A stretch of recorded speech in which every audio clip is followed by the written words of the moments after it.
the president was watching the Republican National Convention, and he called me after that. This was the convention when Barry Goldwater was nominated.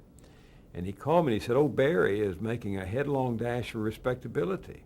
He's trying to make people forget all these alarmist statements he'd uttered about lobbing an atomic bomb in the men's room of the Kremlin, or dropping a tactical nuclear weapon in Vietnam." And he said, we've got to remind the country of just who Barry is. Barry's a right-winger, and he's got some weird ideas about nuclear power.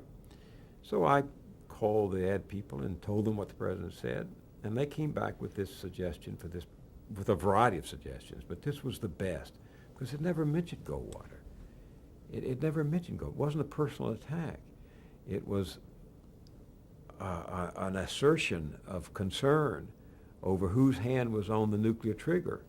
It was a subliminal ad, although I didn't even know the meaning of that term then, but it was an ad designed to accentuate the experience of Lyndon Johnson. Never mentioned Goldwater. Had this little girl counting the petals of a daisy and hearing the countdown of atomic weapon, and then a blinding flash of light, and LBJ's own words, either we learn to love each other or we die.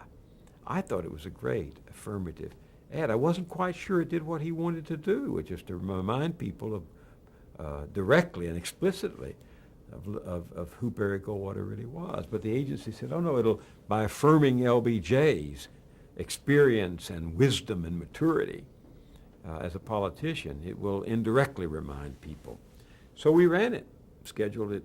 It was scheduled for twice, but it only ran once, and the reaction was so powerful to it. I mean, it was such a powerful ad. It made people really think, and of course it made them think about Goldwater.